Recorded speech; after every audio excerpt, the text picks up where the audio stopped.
ಓಂ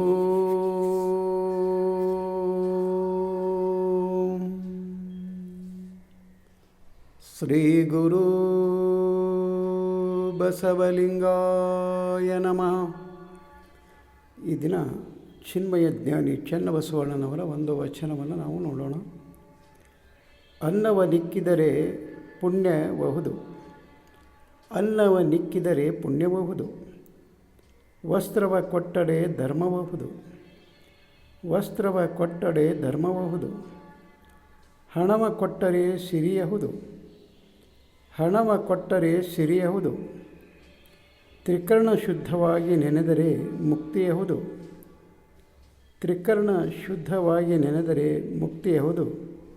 ಕೂಡಲ ಚನ್ನ ಸಂಗಯ್ಯನಲ್ಲಿ, ಕೂಡಲ ಚನ್ನ ಸಂಗಯ್ಯನಲ್ಲಿ. ಇಲ್ಲಿ ಚಿನ್ಮಯ ಜ್ಞಾನಿ ಚನ್ನಬಸವಣ್ಣನವರು ಮತ್ತೆ ಇಲ್ಲಿ ದಾಸೋಹದ ಬಗ್ಗೆ ಅವರು ತಿಳಿಪಡಿಸ್ತಾ ಇದ್ದಾರೆ. ದಾಸೋಹ ಅನ್ನೋದೇನಿದೆಯಲ್ಲ, ಅದು ತುಂಬ ಮಹತ್ವವಾದ ಒಂದು ಶರಣರ ಒಂದು ಕೊಡುಗೆ. ಅದು ಗುರು ಬಸವಣ್ಣನವರ ಒಂದು ಮಹಾ ಕೊಡುಗೆ. ನಾವು ಏನನ್ನು ಕೊಡ್ತಾ ಇದ್ದೇವೆ, ಏನನ್ನು ದಾಸೋಹ ಮಾಡ್ತಿದ್ದೇವೆ, ಅದು ಪ್ರತಿಯಾಗಿ ನಮಗೆ ಮತ್ತೆ ನಮಗದು ದೊರಕ್ತತೆ, ಅದರ ಫಲ ಅನ್ನೋದನ್ನು ಇಲ್ಲಿ ಚನ್ನಬಸವಣ್ಣನವರು ಇಲ್ಲಿ ಹೇಳ್ತಾ ಇದ್ದಾರೆ. ಅನ್ನವ ನಿಕ್ಕಿದರೆ ಪುಣ್ಯಬಹುದು. ಹಸಿದಂಥವರಿಗೆ ಒಂದು ಅನ್ನವನ್ನು ಹಾಕಿದಾಗ, ಒಂದು ಪ್ರಸಾದವನ್ನು ಅಲ್ಲಿ ಕೊಟ್ಟಾಗ ಅವರು ತೃಪ್ತಿಯಾಗಿ, ಅಲ್ಲಿ ಒಂದು ಜೀವಿ ತೃಪ್ತಿ ಆಯಿತು ಅಂದಾಗ ಆ ಕೊಟ್ಟಂಥ ವ್ಯಕ್ತಿಗೆ ಆತ ಹರಿಸ್ತಾನೋ, ದೇವರು ನಿನಗೆ ಚೆನ್ನಾಗಿಡ್ಲಪ್ಪ ಅಂತ ಹೇಳಿ ಹರಿಸಿ ಹೋಗ್ತಾನೋ. ಯಾಕಂದರೆ ಒಂದು ಜೀವಿ ತೃಪ್ತಿಯಾದಾಗ ಅಲ್ಲಿ ಆ ಶಿವನು ತೃಪ್ತನಾಗ್ತಾನೆ ಅನ್ನೋದನ್ನು ನಾವು ನೋಡ್ತಾ ಇದ್ದೀವಿ. ಹಾಗೆ ಆ ಹಸಿದಂಥ ಜೀವಿ ಒಂದು ತೃಪ್ತಿಯಾದಾಗ ಮತ್ತೆ ಅದರ 10ರಷ್ಟು ಅನ್ನ ನಮಗೆ ದೊರಕ್ತತಿ ಅನ್ನೋದನ್ನು, ಅದರ ಫಲ ನಮಗೆ ಬರ್ತತಿ ಅನ್ನೋದನ್ನು ಇಲ್ಲಿ ಚಿನ್ಮಯ ಜ್ಞಾನಿ ಚನ್ನಬಸವಣ್ಣನವರು ಹೇಳ್ತಾ ಇದ್ದಾರೆ. ಅದೇ ರೀತಿ ವಸ್ತ್ರವ ಕೊಟ್ಟಡೆ ಧರ್ಮಬಹುದು. ಯಾರಾದರೂ ಬಟ್ಟೆ ಇಲ್ಲದೆ ಅಡ್ಡಾಡ್ತಾಯಿದ್ರು, ವಸ್ತ್ರಹೀನರಾಗಿದ್ದರು ಅಂದರೆ ಅವರಿಗೆ ಒಂದು ಮೈ ಮುಚ್ಚಿಕೊಳ್ಳೋಕ್ಕೆ ಒಂದು ವಸ್ತ್ರವನ್ನು ಕೊಟ್ಟಾಗ, ಬಟ್ಟೆಯನ್ನು ಕೊಟ್ಟಾಗ ಅದು ಒಂದು ಧರ್ಮ ಕಾರ್ಯ ಅನ್ನೋದನ್ನು ಇಲ್ಲಿ ಚನ್ನಬಸವಣ್ಣನವರು ಹೇಳ್ತಾ ಇದ್ದಾರೆ.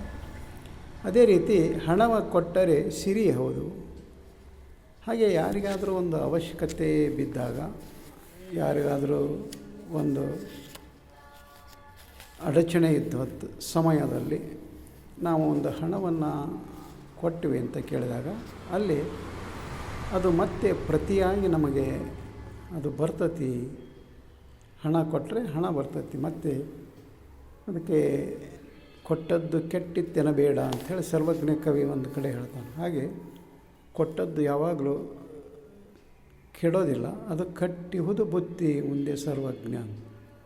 ಅದೇನು ಕೊಟ್ಟದ್ದು ಇರ್ತದಲ್ಲ, ಅದು ಕೆಡೋದಿಲ್ಲ, ಮುಂದೆ ಅದು ನಮಗೆ ಒಂದು ಬುತ್ತಿಯಾಗಿ, ಕಟ್ಟಿಟ್ಟ ಬುತ್ತಿಯಾಗಿ ನಮಗೆ ಬರ್ತದೆ. ಇಲ್ಲಿ ಗುರು ಮುಂದೆ ಚನ್ನಬಸವಣ್ಣನವರು ಮುಂದೆ ಏನು ಹೇಳ್ತಾರೆ ಅಂದರೆ, ತ್ರಿಕರಣ ಶುದ್ಧವಾಗಿ ನೆನೆದರೆ ಮುಕ್ತಿಯಹುದು.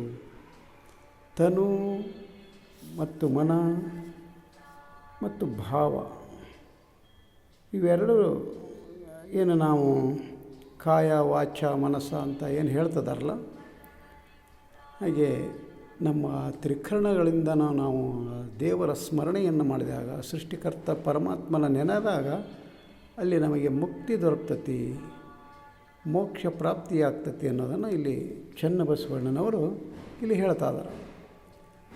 ಅದಕ್ಕೋಸ್ಕರ ಇಲ್ಲಿ ಚನ್ನಬಸವಣ್ಣನವರ ಒಂದು ಈ ವಚನದ ಒಂದು ಸದುದ್ದೇಶ ಏನು ಅಂತ ಕೇಳಿದರೆ, ಯಾರು ಈ ಜನ್ಮವನ್ನು ಪಡೆದು ಬಂದ ಮೇಲೆ ಕೊಡೋದನ್ನು ಕಲಿಬೇಕು, ಮತ್ತೊಬ್ಬರಿಗೆ ಕೊಡಬೇಕು, ದಾಸೋಹ ಮಾಡಬೇಕು ಅನ್ನುವ ಒಂದು ಸಂದೇಶವನ್ನು ಇಲ್ಲಿ ಅವರು ಸಾರ್ತಾರೆ. ಅದು ಕೊಟ್ಟದ್ದು ಯಾವಾಗೂ ಕೆಡೋದಿಲ್ಲ, ಮತ್ತು ನಿಮಗೆ ಅದರ ಪ್ರತಿಯಾಗಿ ಹೆಚ್ಚಿನ ಒಂದು ಸಂಪತ್ತು ಹೆಚ್ಚಿನ ಒಂದು ಭಾಗ್ಯ ನಿಮಗೆ ಬರ್ತತಿ ಅನ್ನೋದನ್ನು ಇಲ್ಲಿ ಚನ್ನಬಸವಣ್ಣನವರು ಇಲ್ಲಿ ಹೇಳ್ತಾರೆ. ಕೊಟ್ಟು ನಮ್ಮ ಕೈ ಬಿಟ್ಟು ಹೋತು. ಹಾಗೆ ಈ ದಾಸೋಹದ ಒಂದು ಮೂಲ ಒಂದು ಸದುದ್ದೇಶ ಯಾಕೆ ಶರಣರಲ್ಲಿ ಕೊಟ್ಟರು ಅಂತ ಕೇಳಿದಾಗ, ಎಲ್ಲರೂ ಸ್ವಾರ್ಥಿಗಳಾಗಿ, ಎಲ್ಲರೂ ಜಿಪುಣರಾಗಿ ತಮ್ಮದೇ ತಾವು ಮಂತ್ಯಾನ ಮಾಡ್ಕೊಳ್ಳೋದು, ತಮ್ಮ ಮನೆ ತಾವು ನಡೆಸಿಕೊಳ್ಳೋದು, ತಮ್ಮದನ್ನೇ ತಾವು ನೋಡ್ಕೊತಾ ಹೋಗಿಬಿಟ್ರೆ ಇತರ ಬಡಬಗ್ಗರವರು, ಕೈಲಾಗಲದವರು, ಒಂದು ಆರ್ಥಿಕ ಹಿನ್ನಡೆ ಇದ್ದವರು, ಹಾಗೆ ಒಂದು ನಿರ್ಗತಿಕರು ಹೇಗೆ ಬದುಕಬೇಕು ಅನ್ನುವ ಒಂದು ನಿವಾರಣೆ ಮಾಡುವಕ್ಕೋಸ್ಕರ ಅಲ್ಲಿ ಇದ್ದಂಥವರು, ಉಳ್ಳವರು ಅಲ್ಲಿ ದಾಸೋಹದ ಮೂಲಕ ಅದನ್ನು ಸವೆಸಬೇಕು ತಮ್ಮಲ್ಲಿದ್ದದ್ದನ್ನು. ಯಾಕಂತ ಕೇಳಿದರೆ ಇಲ್ಲಿ ಪ್ರತಿಯೊಬ್ಬ ಮಾನವನು ಬರುವಾಗ ಏನೂ ತರಲಿಲ್ಲ, ಹೋಗುವಾಗ ಮತ್ತೆ ಏನು ಒಯ್ಯೋದಿಲ್ಲ.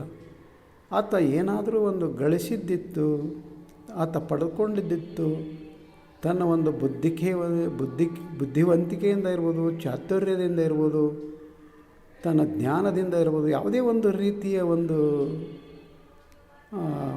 ಇದನ್ನು ಬಳಸಿ ಅವನು ಗಳಿಸ್ಕೊಂಡಿದ್ದ ಅಂದರೆ ಅದು ಇಲ್ಲಿದೇ ಇರ್ತದೆ. ಎಲ್ಲ ಇಲ್ಲೇ ಇರ್ತದೆ. ಇಳೆ ಬೆಳೆ, ನೀರು, ಗಾಳಿ, ಬೆಳಕು ಎಲ್ಲ ಇಲ್ಲೇ ಇದ್ದದ್ದು, ಭೂಮಿ ಎಲ್ಲ ಇದ್ದಂಥದ್ದನ್ನು ಆತ ಗಳಿಸ್ಕೊಂಡಿರ್ತಾನೆ ತನ್ನ ಬುದ್ಧಿ ಶಕ್ತಿಯಿಂದ. ಅದನ್ನು ಎಲ್ಲ ಬಳಸಿಕೊಂಡು ತನ್ನ ಹತ್ತಕ್ಕೆ ತಾನು ಎದ್ದು ಬಿಟ್ಟ ಅಂದರೆ ಇಲ್ಲಿ ಸಮಾಜ ಸುಗಮವಾಗಿ ಸಸೂತ್ರವಾಗಿ ನಡೆಯೋದಿಲ್ಲ. ಅದಕ್ಕೋಸ್ಕರ ಶರಣರು ಏನು ಮಾಡಿದರು, ನೀನು ಬುದ್ಧಿವಂತಿಕೆಯಿಂದ ಅದನ್ನು ಪಡ್ಕೊಂಡಿದ್ದೀಯಾ, ಗಳಿಸ್ಕೊಂಡಿದ್ದೀಯಾ, ಅದರಲ್ಲಿ ಕೆಲವು ಭಾಗವನ್ನು, ಯಾಕಂದರೆ ನೀವು ಬರುವಾಗ ತಂದದ್ದಲ್ಲ, ಇದ್ದಾಗ ಗಳಿಸಿದ್ದನ್ನು ಮತ್ತೆ ಅದನ್ನು ಒಂದು ದಾಸೋಹ ರೂಪದಲ್ಲಿ ಬಳಸಬೇಕು ಅನ್ನೋದನ್ನು ಸಮಾಜಕ್ಕೆ ಶರಣರು ಇಲ್ಲಿ ತಿಳಿಪಡಿಸ್ತಾರೆ.